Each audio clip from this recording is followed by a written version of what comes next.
Ladies and gentlemen, we are here at the Kentucky Bourbon Festival. In just a few hours, we will be heading on inside to the Kentucky Bourbon Festival. I'm standing right outside the VIP entrance. We can get in starting at 12 through the VIP entrance as media. So waiting around for that to happen. By the way, it's really early. We got here around 6:15 and went and got breakfast at a little local bakery and some coffee and kind of wandered around downtown a little bit, just looking at all the shops. But now we're here formally in line, and I could not be more excited. So in just a few hours, we'll be heading in. I'm super excited. Come on in.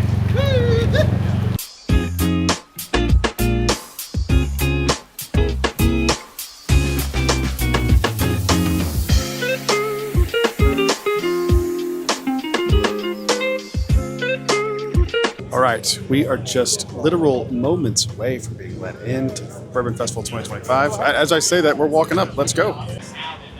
That was a hold up. It's not working for everybody, but for whatever reason, it worked with media, but we're in. All right, so we're in line. We're in line for Heaven Hill. There's going to be stuff dropping randomly throughout the day, but Holly was kind enough, because she loves me or wants to torture me, one of the two, I don't know, to grab me a sample of the Maker's Mark Cellar Age 2025.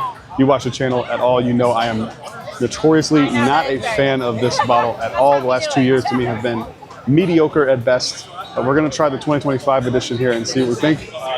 The nose is fantastic. It's like really dark toffee, almost into like rich caramel, burnt sugars.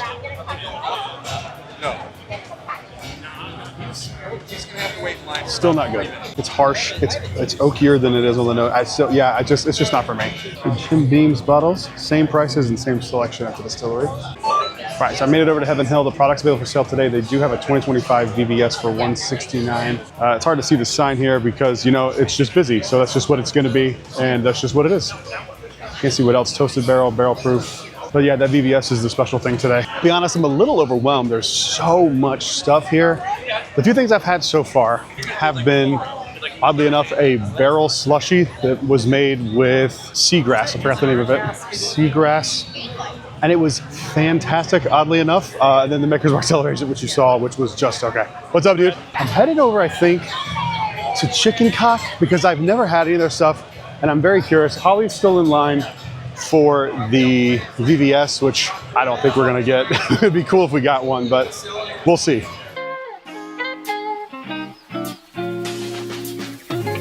It's the Kentucky Bourbon Festival merch store. Pretty cool stuff. I like the lithograph. All right, well, I think I may have found the bottle that I'm gonna bring home that's a single barrel exclusive to the Kentucky Bourbon Festivals from RD1. I just tried it, talked to the master distiller. Really solid stuff. It's an Amberana finish, which I'm not, huge on. I think the best one I've had is probably Penelope Rio. This one is spectacular. I wish it was available, not just here, because I want people to try it because it's really solid. All right, well, we did not get lucky. We were about 10 people shy of a VVS. But what can you do? I'm not really here for bottles necessarily. I'm here to hang out, drink a few pours, and if I get lucky, I'll be very happy, but we're gonna go try a bunch of distilleries now. How's it going? How y'all doing today? Doing good, man. Doing pretty good. What we got? We got a 4-year-old. So it's a 4-year-old bottle. We're out of Fulton County, Kentucky, which is as far west as you can get in Kentucky. It's actually got a really good phone for 4 years. It's a 70-20-10 mash bill. Nice, okay. And it was aged in the ISC charter port barrel. Beautiful. Awesome. It is. So when you're drinking it, remember it is 117.8 proof. So it is a small. It is a little hot. Awesome. Thank you, buddy. I appreciate Yeah, it. you're welcome. All right, we're gonna try this. This is Jackson Purchase, a brand new distillery. This is their first release. It's a 4-year. The notes say, I saw the poster for like what the notes say on the nose. It said banana. You know I'm in. And I smelled it already. I'm in. I'm here for it. It smells fantastic for a 4-year too. It's like honey and banana. That is excellent. He said it does drink a little hot. He wasn't lying. It does drink a little hot, but it's pretty solid. It's pretty good. If it was, I don't know what the price of it is, but like if it's under 50, 60 bucks, I think that's a really solid bottle. I was really excited to see that Hemingway's here. Hemingway is amazing rye. Bourbon's fine, but the rye is fantastic. All right, up next here we have Mary Dowling, which is in like a subsidiary or something of Rabbit Hole. I'm excited to try a few of their things. All right, I just tried something intentionally because I didn't think it could be done well. I stand corrected. I just tried a bottle of tequila finish from Mary Dowling, which I guess they either source from Rabbit Hole or they're like a subsidiary of Rabbit Hole, but it was finished in a tequila cask. And I have had many, many tequila finished bourbons that were absolute swill. This one was actually really solid, as well as the double oak. Their double oak is fantastic. It's a little expensive. It's like $139 a bottle, but I honestly think it might be worth the price. I need to go back and try it again because I'm debating on buying a bottle. I thought that was fantastic. Shout out to Bourbon Barry. Just hung out with him for about 10 minutes, getting to talk to him for a little bit. I've been a fan of his content for such a long time. It was cool to hang out and talk to him.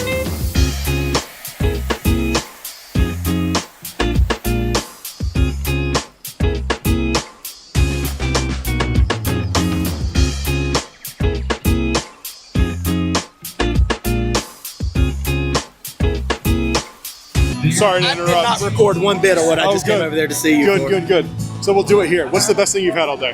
The best thing that I've had all day. I don't know. Whiskey Thief Rye was fantastic. Okay. I really like that Dark Art 16, man. The price is a little thick on it. I got 4 of them. Okay. They're really You say good. 4 of them? I did. They're pretty good. It's 16-year Buff Turkey blended, like a bunch of Can't be different that barrels bad. blended, in theory. Can't be that bad. What's the best thing you've had? This is going to surprise you. The best thing I've had today was a Amberana finish that was exclusive for the Kentucky Bourbon Festival from RD1. RD1. It was incredible. So I'm talking with them. I want to do a barrel pick, but I'm leery, right? Finish. But you just said Amberana. And I'm not a big Amberana fan. So you're the same kind of guy that drinks Balcones Dry, though. That's true. That is true. But you're the same kind of guy who doesn't like it. Is that camera work up that high? Oh my God. Yeah, it does. I need a box to stand on. I look like a mini-me. You do. You need like platform shoes or something. People keep telling me. Because here's the thing. I'm leaned over to make it look less ridiculous. Hi, guys. You look like my son, dude. All right, well, I am back at the hotel after a kind of uneventful day at the Kentucky Bourbon Festival. Now, I want to make this very clear. It is not because the event was bad itself. It is not bad. The event is amazing. It's almost overwhelming how many distilleries there are to try. I mean, probably 60 distilleries, right? Like, gotta be at least like 60 distilleries. So we started the day off. Little bit of a hiccup. We couldn't get into the event. It wouldn't scan people in front of our tickets. And that's where we got jammed up for the VVS. I got to meet a lot of really cool people today. A lot of people came up and said hi. Thank you all for coming and saying hello. It means the world. If you see me tomorrow, make sure you say hi as well. I have Brad's Bourbon Review stickers that I'm handing out to people who say hi. So please come say hello. And I got to meet Bourbon Barry and a few other people that, Charles from That Bourbon Dude. People that I've met along the way, but finally getting to meet them in person was really cool. And it's really cool. So that aspect of it has been fun. However, the bottles are a nightmare to get. It is very difficult. Holly was in line for like 2.5 hours and got up to the front of the line and missed it by like 4 people. Now, here's where it's super frustrating. Like I mentioned before, we didn't get in. About 70 people got in line ahead of us, and had that not have happened, we would have gotten a VVS. Then we kind of just stuck around, and then we heard that Four Roses was dropping their limited edition. It was last year's. We found that out after waiting an hour in line. I have one. I'm not going to wait a line for another one. They're really good, but I have one already. I tried a few things. I didn't try as much as I wanted to. Tomorrow, I'm going to hit it hard. It was really hot today, so that kind of was like, I don't really want to drink and get like super dehydrated. But the media tent was amazing. They had food for us, and they gave us a swag bag, which is actually the only thing I have to show you today because I didn't get any bottles. But the best thing I had today was that Amberana finish from RD1. That thing that they did for the Kentucky Bourbon Festival exclusively is incredible. I'm actually going to get a bottle of tomorrow. It's so good. It was by far my favorite thing I had. And then the other thing I had that was surprising was the tequila finish. I could not believe that somebody was able to make tequila finished bourbon actually good. I've hated, not just disliked, I've hated every other one I've ever had. And that one was pretty solid. So I'm gonna show you the bag that they gave us as media, and you can kind of see what we got. All right, starting off here with, just gonna reach in. They gave us these little cool cocktail smoking kits, which are really cool. They also told us that the lighter itself will be there later.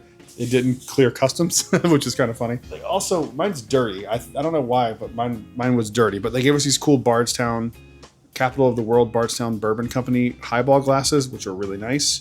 Then like some flyers and stuff from some other distilleries, but this was the thing that I thought was really cool. They gave us a custom Glencairn glass in the box. I think it's the same one that they gave to the regular attendees of the Bourbon Festival. This might be mine. Yeah, mine's over there. I used it. Let me grab the other one. Super cool box with the wee Glen.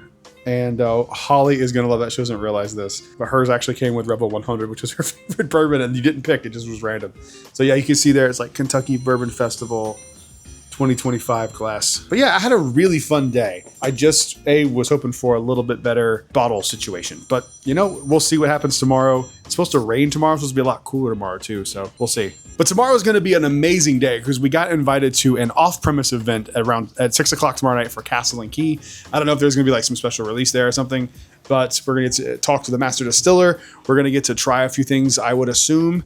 And I'm really excited about tomorrow. Tomorrow, we know the lay of the land a little bit better. We know, you know, this is our first time coming to this. So, you know, we're still learning, and that's kind of what we're documenting is what we're learning. And so if you're planning a trip, you can kind of learn from our mistakes, and, you know, that's just how the game is. But that's it for today. Thank you guys for watching it. And thank all of you that came up to me today and said hi. It really means a lot. And it's cool to see that you guys actually care about the channel and the videos. It really does mean the world to me. I will see you guys on the next one tomorrow for day 2 of the Kentucky Bourbon Festival. I'll see you then. Until then, cheers.